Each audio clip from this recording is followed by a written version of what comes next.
What makes chips so delicious? Is it their glimmer in the sunlight? Their salty taste that fills us with comfort? Perhaps it's the variety in which they come in, from potato to corn, savory to sweet? Any one of these might be a great case, but what if I told you that the popularity of snack foods might not just be because of how they taste, but of the monopoly over them?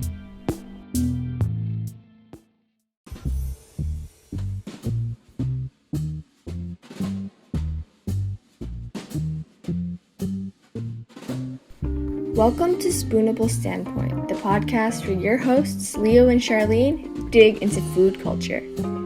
In this episode, we will discuss the beginnings of two American snack food conglomerates as well as their interesting rise to power. How can we escape their grasp, if at all? Could monopolization of snacks be an issue down the road? But first, how did they come to be? America prides itself on capitalism and has since the industrial ages. The idea that anyone can achieve financial greatness solely due to a good business and the vigor to fight for it has dominated social norms, politics, and media. But with capitalism comes a major problem. The driving motto of whoever does it best will come out on top became insignificant when businesses realized that instead of outcompeting others, they could incorporate them. The industrial age was a great example of this practice. Two kinds of major monopolies are important to note here. Horizontal integration is when a company buys up all the other companies that have a similar product, cornering the market. For example, John Rockefeller bought a lot of competing oil companies, so if someone needed oil, they had to go through him. The other kind of monopoly is vertical integration, where a company owns every step of the production process. For example, Andrew Carnegie's steel company owned the mines, railroads, steel plants, and distribution companies, so they were able to sell a product. Today, we'll discuss two American snack food companies while acknowledging the other big ones like Nestle. Both kinds of integration are effective separately. How did those companies grow, and how are they as big as they are today? Both horizontal and vertical integration. A great example of this is the snack food industry. Many of the major snack brands own almost all the popular snack foods. Today, we'll discuss two American snack food companies while acknowledging the other big ones like Nestle. How did those companies grow, and how are they as big as they are today? The first notable company to talk about is PepsiCo. You might be thinking, PepsiCo? Like Pepsi? But that's a drink! You are right, Pepsi is a drink. But PepsiCo itself is not necessarily a beverage company. Although you'd be right to think that it started out as a beverage company, in 1886, pharmacist John Pemberton created a drink that he thought to be a tonic for many common ailments, including stomach aches. The drink he created was incredibly popular and became an American staple in a few decades. This drink, of course, was Coca-Cola. In 1898, though, Caleb Bradham, a pharmacist in North Carolina, noticed the success of Pemberton and Coca-Cola and decided to make his own version of the same drink, dubbing it Pepsi-Cola, to ride off the success of Coca-Cola. Fortunately for him, Bradham's Pepsi was a success, so much so that in 1902 he started the Pepsi-Cola Company, though that was when Bradham's luck ran out. In World War I, the company went bankrupt and was forced to shut down, but the company wasn't lost. In 1931, Charles Guth bought the assets and trademarks from Pepsi-Cola and created a new Pepsi-Cola company with a new Pepsi-Cola. But perhaps due to a Pepsi curse, his luck ran out when Loft Incorporated took most of his shares in the Pepsi-Cola company and merged them to form, well, the Pepsi-Cola company. That's the same company as today. But they grew extremely rapidly when they made one decision in 1965 that many might have known that they did. They merged with Frito-Lay. Yes, the Frito-Lay that makes Lay's, Doritos, and many other chips. Snacks, if you will. This is when the Pepsi-Cola Company became PepsiCo and transformed from an average business to a snack business. Compared to their competitor Coca-Cola, they have an assortment of different products that were acquired through incorporation.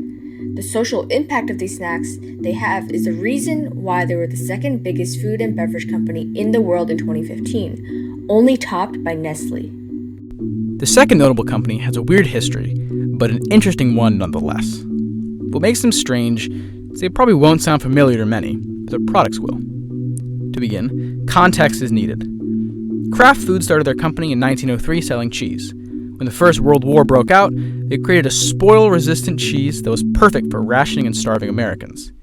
This generated incredible revenue for the company and led to them buying National Dairy Products Corporation in 1930. But from then on, they were incorporated rather than the incorporators, since they were bought by the Philip Morris companies, the biggest tobacco company in the world. They were able to break off in 2007, but not as the same company.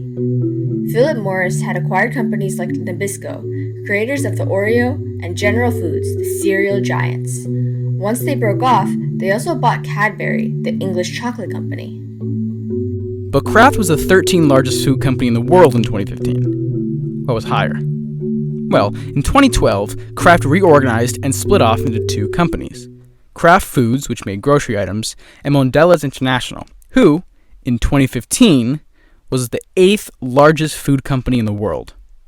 Mondelez got all the Nabisco products like Oreo, they got Cadbury, and some incredibly popular candies like Sour Patch Kids. Although the second and eighth companies in the world seemed like strange companies to discuss, they were the first two companies that have a lineage and stake in the American snack food market. But how have these stakes influenced the way these companies operate and how we perceive them?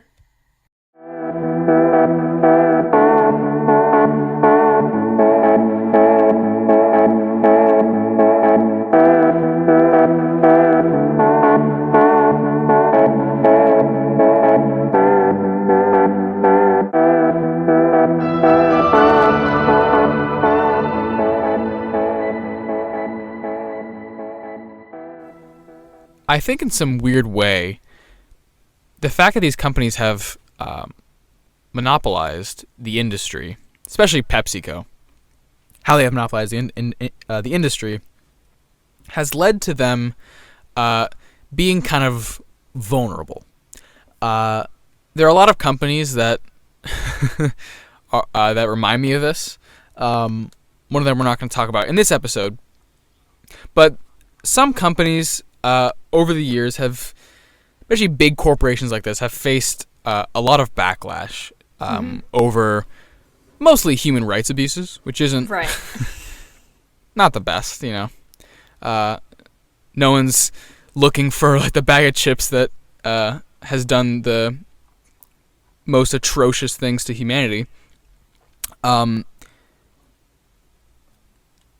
a lot of these companies have had to like rebrand themselves multiple times, especially when you take into consideration that younger and younger generations get more and more progressive for the most part, have more and more progressive ideas, and especially with social media, the spread of information has gone through the roof, making these companies a lot more vulnerable.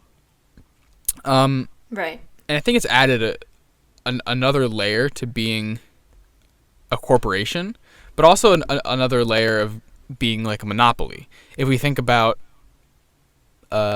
monopoly like Meta, that controls so much of the social media culture in the entire world, we can see that when something like someone coming forward to Congress and saying, oh yeah, Meta, or I guess Facebook at the time, oh yeah, Facebook knew they were harming teenage girls, and they continue doing so. And so they had to, completely change themselves from Facebook to Meta. So it's things like that where I think being a monopoly, especially in America, being a monopoly can be so vulnerable. So yeah, I definitely agree. They are left in a very vulnerable position, especially considering like our newer generation.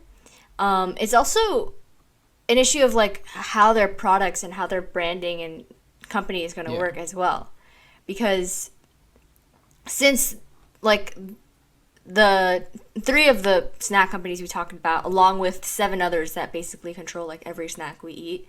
Yeah.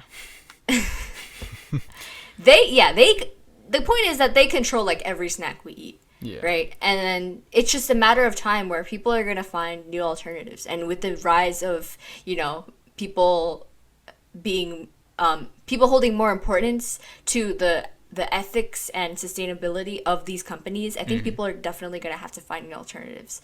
It's not just like, healthier snacks with a greater emphasis on healthier food. It's like healthier business practices too, which is really hard when, a lot of your business is built on sustainability and unethical practices. So that's where I feel there could be a switch, but I think they still are in a position where they have way too much control over everything.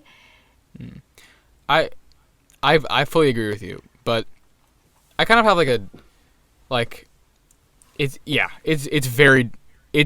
I think it's dangerous for a few reasons why they have such a strong hold. One, it's like dangerous or it's not even dangerous, but it's kind of terrible for the consumer. Let's take PepsiCo, for example. If you want to eat Cheetos, you buy a PepsiCo product. If you want something to drink with it, you're probably gonna get a PepsiCo, but you're most likely gonna get a Coca-Cola product, but Coca-Cola owns pretty much all the beverages. So you're either going to one of those two if you want to get like some sort of junk food in America that isn't chocolate. But the other thing is, let's say you want to eat kind of healthy, and you go to your deli and you see that there are like some sort of trail mix, maybe some cashews or something. Chances are that bag of cashews was produced by a company like PepsiCo, one of these mega monopolies. And so it's kind of terrible for the consumer because they go, well, I want to have something healthy. I want to find some alternative. All the alternatives are crazy expensive because no one's going to compete with like PepsiCo or Coca-Cola. So you have to go with their quote unquote healthy option, which is, how can you make nuts unhealthy? So obviously it's healthy, but you're still like supporting a terrible corporation.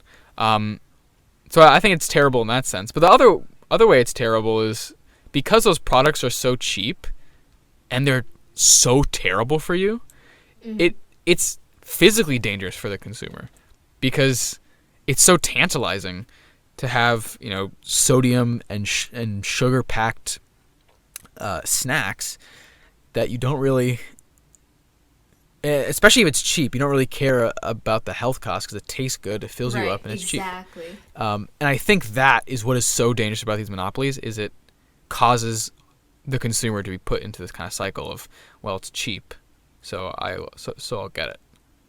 Yeah. It's cheap and it's also everywhere. It's like you're seeing it everywhere. You start to like crave it and everything. Yeah. It's the first thing you see in every supermarket. Yeah. So there is where we bring in convenience. It is very convenient to buy from these companies. It is very convenient to buy from these companies. And once you establish those habits, they're hard to break.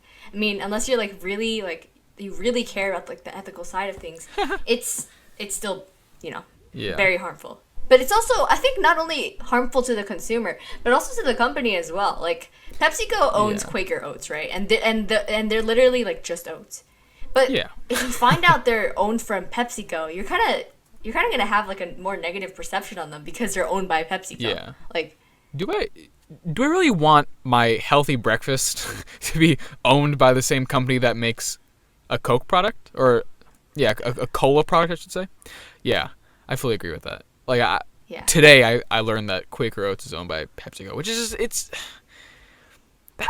I find that to be so strange. Like, if you're like a company that makes soda and like Cheetos, I fully understand why you might want like a healthy option to really corner the market. But it's like it's just, I feel it kind of ruins your like the perception of that, because why would you want Pepsi Oats? Pepsi Oats, exactly. Oh man, they should do a spin-off Pepsi Oats. But no, that would just hurt them even more. That would be I disgusting. Don't know. Media attention. No idea. Pepsi flavor oatmeal. It's like how they did the Sour Patch flavored cereal. Oh god, no! People were. Oh, okay. Speaking of Sour Patch, What's the company? The company we talked about in the history. Oh my God, I stutter. Modelo's, yeah. That's the other thing that's really strange about these corporations is like a lot of them you don't really know about. Like, yeah, I've never heard of them before. Modelo's?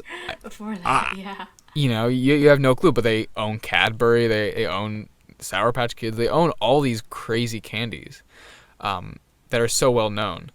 I think that's kind of an anomaly in the industry, that there's this company that I think if you said, oh, what do you think Mondelez sells?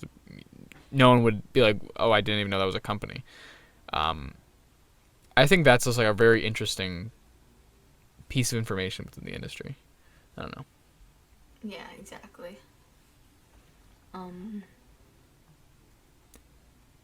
We literally covered everything.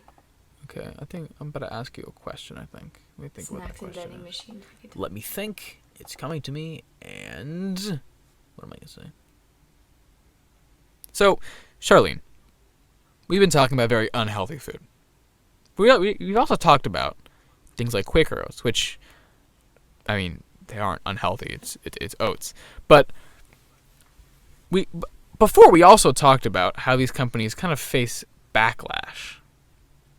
What is your opinion on a company like Frito-Lay, owned by PepsiCo, making the Simply line of snack products, which are quote-unquote healthier?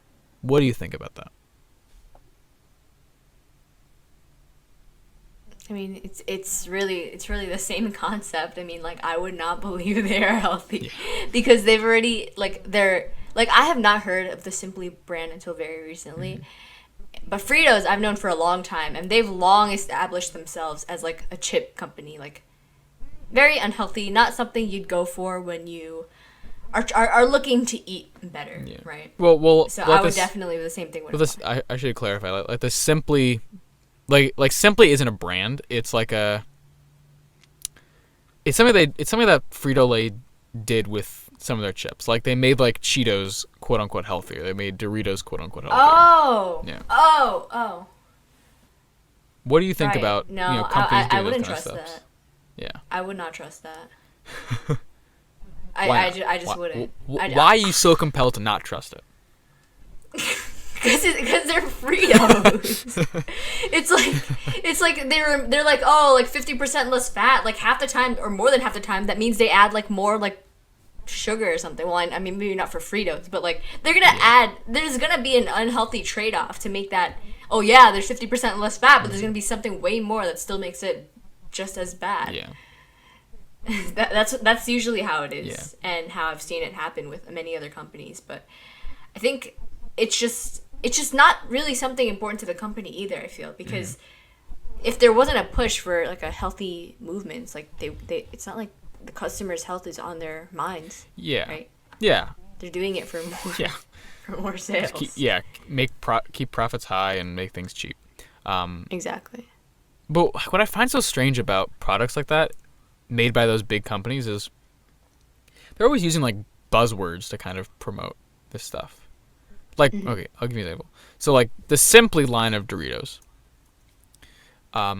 they boast that they have white cheddar instead of, like, the yellow cheddar, which I think is such a strange thing to say. Like, oh, we don't have this highly processed yellow cheese.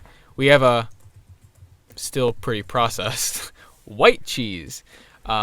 And I think, because milk is the same color as the white cheddar, it becomes like, oh, it's not as, unhealthy. But I find that so strange because it's still cheddar cheese.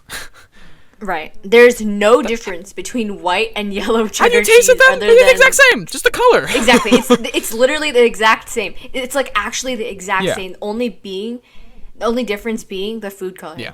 And yet, everyone thinks it's healthier. Like, if you order, like, a turkey sandwich with, like, yellow cheddar, it's gonna be like, oh, all right. But if it's with white cheddar, oh, man, forget about it. It's like it's suddenly super healthy. Like, no. The other thing is that it's, like, organic. That's the other thing they say in it. Oh, it's USDA certified. Oh, Oh, yeah, because the thing that was really stopping me from eating Doritos and thinking it was unhealthy was the fact that it was not organic.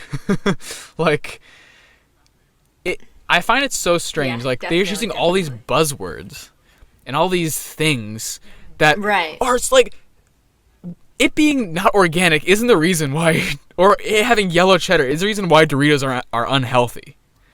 Like, that's not why. But I think that it does play a huge role, though, in, the consumer's mind. Because I know a lot of people associate organic with unhealthy. Maybe it's even subconscious, but people do definitely associate organic with healthy, with like better health of the food, right? But it really is. I mean, organic food, they still use pesticides, preservatives, all that. Except it's just the only difference is that it's not like artificially made. A lot of people don't know that, and a lot of people still therefore associate organic with healthy. So I mean, it's working. Honestly, it's working, but it really shouldn't. Well, I don't know.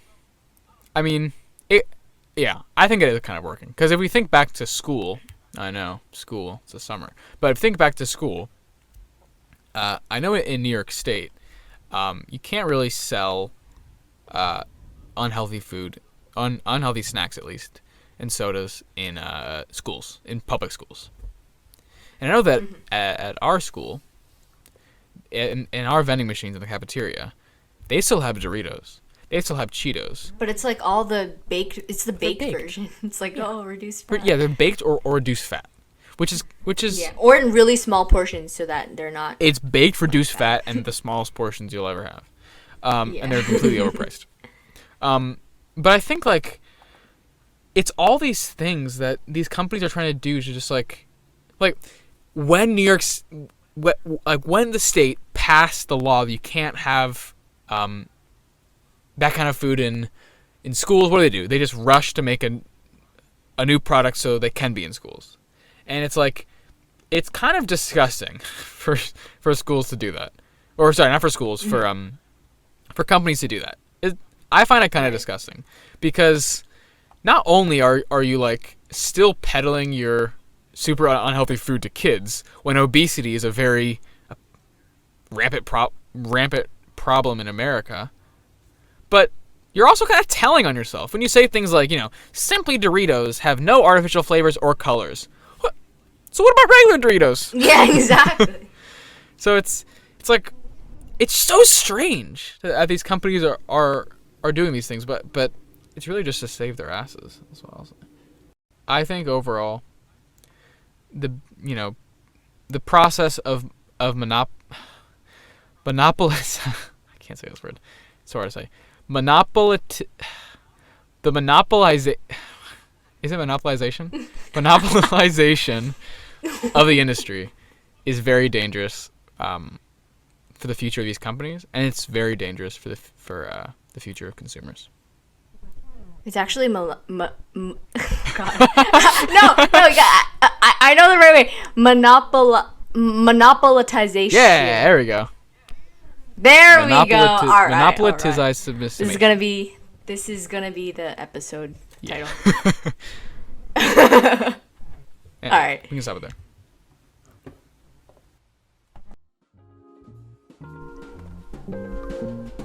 Thank you for tuning in to this week's episode of Spoonable Standpoint. If there's something you want us to talk about, put it in the question we post on Spotify under our Season 2 trailer or on our website. Make sure to follow us on Instagram at spoonable_standpoint for bonus content and link to our website. If you like this episode, don't forget to share it.